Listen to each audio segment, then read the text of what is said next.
Salut les amis, Salut madame, comment ça va? ça va bien, merci. On commence. Jacques, qu'as-tu dans ta main? J'ai trouvé un bout de papier dans le laboratoire. Je crois que c'est un papier arc-en-ciel.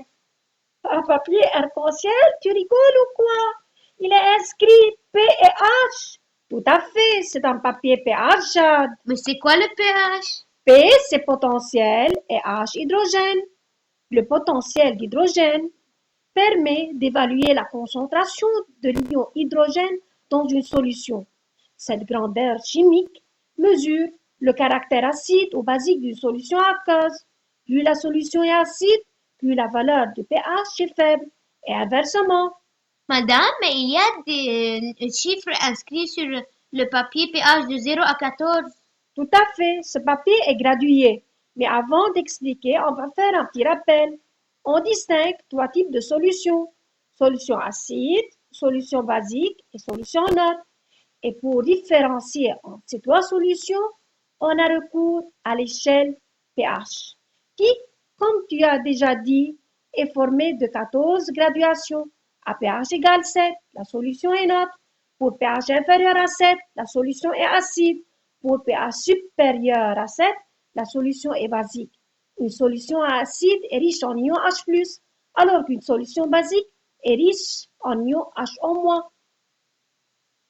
Madame, je peux faire la synthèse? Sûrement, Nour.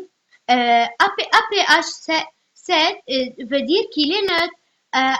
Quand APH, quand pH est supérieur à 7, c'est une solution basique. Mais quand pH est inférieur à 7, donc c'est une solution acide, n'est-ce pas, madame? Tout à fait, c'est vrai. Alors, pour pH égale 7, la solution est neutre. Pour pH inférieur à 7, la solution est acide. Pour pH supérieur à 7, la solution est basique. Madame, on peut déduire aussi que la présence de l'ion H+ reflète la présence de la solution acide et la présence de l'ion HO- reflète la présence d'une solution basique. Tout à fait. Maintenant, on va prendre des exemples. Une solution de HNO3 est une solution acide ou basique? Madame, moi je sais, je peux dire, Oui, c'est une solution acide car il contient l'ion H+. bravo. Et une solution de soude, c'est-à-dire NaOH. Madame, c'est une solution basique puisqu'elle renferme l'ion HO-. Bravo Céline. Maintenant, on va étudier expérimentalement comment expérimentalement on peut différencier entre solutions acides et basiques. En effet, on a deux méthodes pour différencier entre solutions acides et solutions basiques. La première méthode, c'est utiliser un papier pH, indicateur de pH.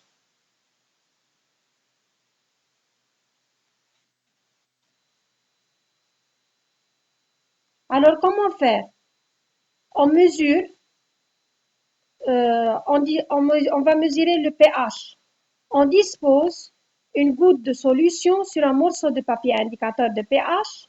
Alors, le papier indicateur de pH prend une certaine couleur au contact de la solution, puis on compare la couleur qui apparaît avec celle du nuancier.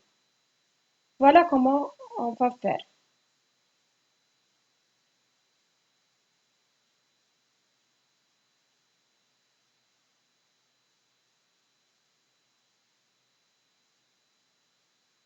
C'est une méthode peu coûteuse, rapide, mais elle n'est pas précise. C'est pas précise puisque c'est difficile de faire différencier entre les couleurs.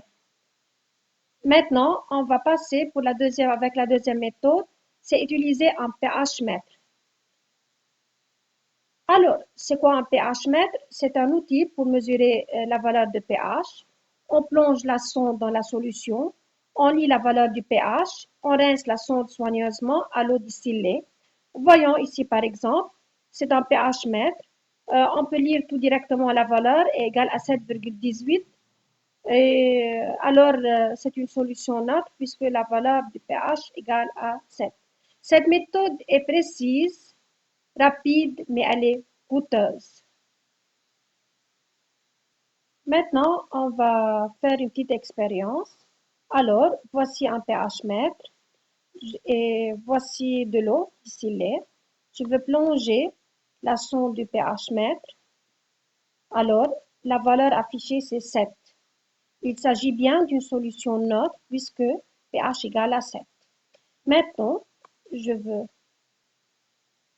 enlever la sonde, vider le bécher, ajouter par exemple de l'acide de batterie et je veux plonger la sonde du pH mètre.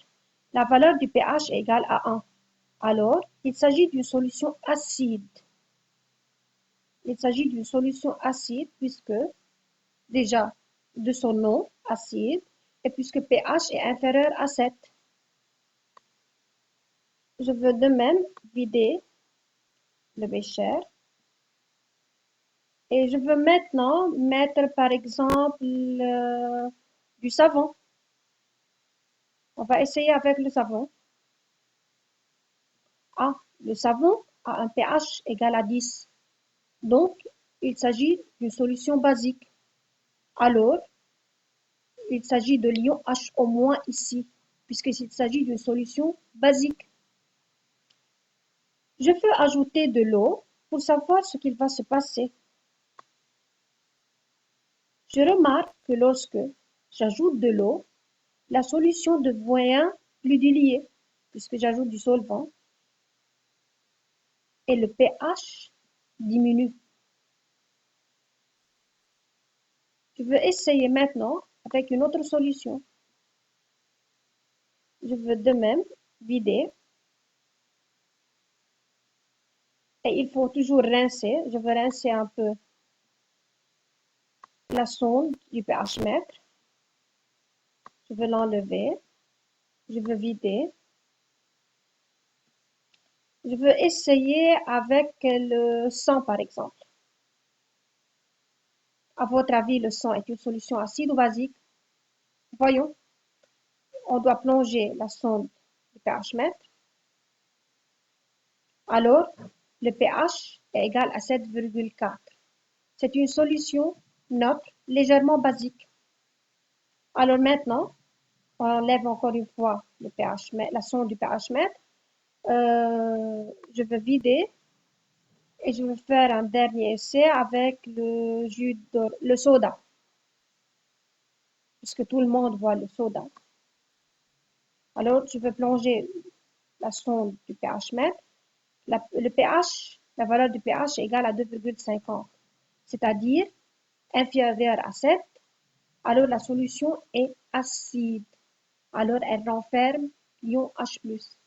Et généralement, le Pepsi renferme l'acide phosphorique et l'acide carbonique. On sait déjà bien ça. Alors, ce qui valide notre hypothèse, il a le pH égal à 2,5, c'est-à-dire il s'agit d'une solution acide. À la prochaine!